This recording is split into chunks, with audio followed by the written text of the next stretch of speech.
আসসালামু আলাইকুম, সানজানা কিচেনে সবাইকে স্বাগতম। প্রিয় বন্ধুরা, সবাই কেমন আছেন? চলে এলাম আবারও আরেকটি রেসিপি নিয়ে। আজকে আপনাদেরকে করে দেখাবো খুবই সহজভাবে ময়দা দিয়ে ময়দার সন্দেশ বা বরফি। 1 কাপ ময়দা আর 1 কাপ ঘি দিয়ে আপনারা এই রকম মজাদার একটা সন্দেশের রেসিপি বাসায় করে নিতে পারেন। এই বরফিটা যদি একবার কাউকে খাওয়ান, সে বুঝতেই পারবে না এইটা ময়দা দিয়ে বানানো। একদম বাজারের বরফি বা সন্দেশের মতো খেতে এতটাই স্বাদ হয়। তো চলুন এখন চলে যাচ্ছি আমি মূল রেসিপিতে। রেসিপিটা আপনাদের সাথে শেয়ার করে দেই। এইখানে ফ্রাই প্যানের মধ্যে আমি নিয়ে নিলাম 1/2 কাপ ঘি। ঘিটা একটু গরম করে নেব। তো আমার ঘিটা গরম হয়ে গেছে। এখন আমি এর মধ্যে দিয়ে দেব 1/2 কাপ ময়দা। এখানে কিন্তু ময়দাটাই আপনারা ব্যবহার করবেন, আটা ব্যবহার করবেন না, ময়দাটাই দিতে হবে। আর ঘির পরিবর্তে কিন্তু আপনারা বাটার ইউজ করতে পারেন। তো ঘিটার সাথে এখন আমি ময়দাটা ভালো করে মিক্সড করে নেব।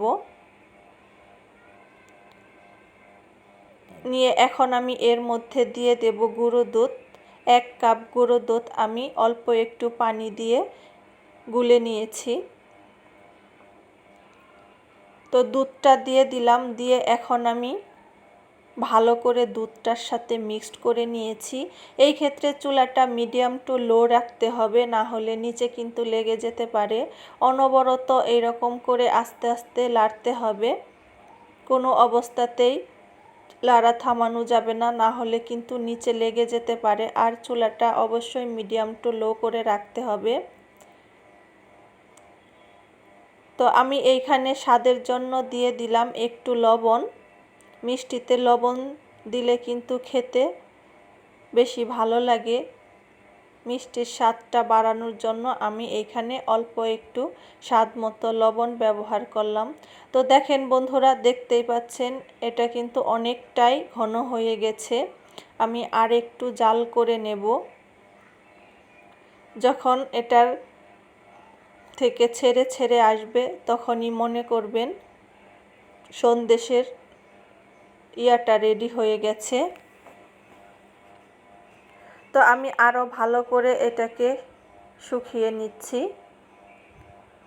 তো আমার রেসিপিটা যদি আমার বন্ধুদের কাছে ভালো লেগে থাকে, প্রতিদিনের মতো একটাই রিকোয়েস্ট, প্লিজ বন্ধুরা লাইক কমেন্ট শেয়ার করে দেবেন। আর আমার চ্যানেলে যারা নতুন বন্ধু আছেন, আমার চ্যানেলটি সাবস্ক্রাইব করে আমার পাশে থেকে যাবেন। আর পাশে থাকা বেল বাটনটি অবশ্যই অন করে দেবেন, তাহলে পরবর্তী নতুন নতুন ভিডিওর নোটিফিকেশন চলে যাবে আপনাদের কাছে। আর একটা লাইক দিয়ে পুরো ভিডিওটা কন্টিনিউ করবেন বন্ধুরা, প্লিজ টেনে টেনে ভিডিও দেখবেন না।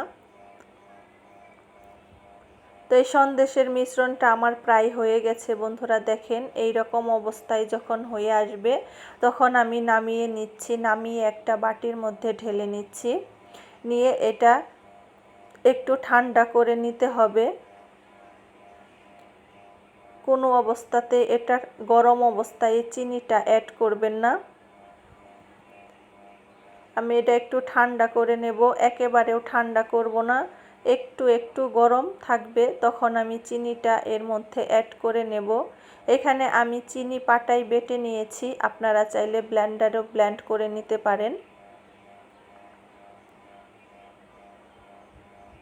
তো আমার রেসিপি আপনাদের কাছে কেমন লাগে বন্ধুরা, অবশ্যই কমেন্ট করে জানাবেন। আর সুন্দর সুন্দর কমেন্ট করবেন। আপনাদের একটা লাইক কমেন্টে আমরা আরও নতুন নতুন ভিডিও বানাতে উৎসাহিত হই।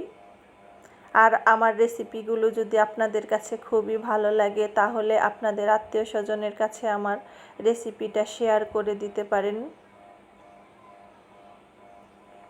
তো এইখানে আমি 1/2 কাপ চিনি গুঁড়া করে নিয়েছি। চিনিটা এখন আমি অল্প অল্প এর মধ্যে দেব আর মিক্সড করে নেব, একাত্র চিনিটা দেব না। তো এরকম করে আমি সবগুলো চিনি এর মধ্যে অ্যাড করে নিচ্ছি।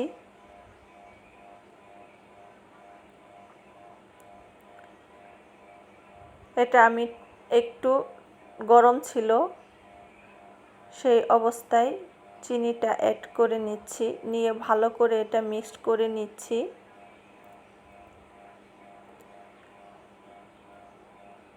তো আমার মিক্সড করা হয়ে গেছে বন্ধুরা। মিষ্টিটা আপনারা যে যেরকম খান সেই অনুযায়ী দিয়ে দেবেন, বাড়িয়ে কমিয়ে নিতে পারেন। আমি এইখানে একটু মিষ্টিটা আজকে বেশি ব্যবহার করলাম, যেহেতু সন্দেশ একটু মিষ্টি বেশি হলেই খেতে ভালো লাগে। আপনারা যারা মিষ্টি কম খান তারা মিষ্টিটা কমিয়ে নিতে পারেন। আমি এখানে হাফ কাপ ময়দার মধ্যে হাফ কাপ চিনি ব্যবহার করেছি, আপনারা চাইলে বাড়িয়ে কমিয়ে নিতে পারেন। তো আমার মিশানো হয়ে গেছে। চিনিটা মিশানোর পরে এটার সাথে মিক্সড করার পরে কিন্তু বন্ধুরা দেখেন অনেকটাই ঘন হয়ে গেছে। এরকম করে আমি ভালো করে মিক্সড করে নিয়েছি। এখন একটা প্লাস্টিকের বাটির মধ্যে আমি এটাকে নিয়ে নেব। কাচের বাটির মধ্যে করলে উঠানোর সময় খুবই কষ্ট হয়, এর জন্য আমি একটা প্লাস্টিকের বাটি নিয়ে নিয়েছি। প্লাস্টিকের বাটির মধ্যে নিয়ে এটা আপনি রাখলে উঠানোর সময় আপনার তেমন একটা কষ্ট হবে না। তো আমি এটা দেবার আগে আমি এইখানে ঘি ব্রাশ করে নিচ্ছি, তাহলে খুব তাড়াতাড়ি এটা উঠে যাবে। ঠান্ডা হওয়ার পর এটা কিন্তু অনেকটাই শক্ত হয়ে যাবে, তখন উঠাতে আরও বেশি কষ্ট হবে। এর জন্য আমি এখানে ঘি ব্রাশ করে নিলাম। এখন আমি সন্দেশের মিশ্রণটা এর মধ্যে দিয়ে দিলাম, দিয়ে একটু ট্যাপ করে নিচ্ছি বাটিটা, যেন সুন্দর মতো সেট হয়ে যায়।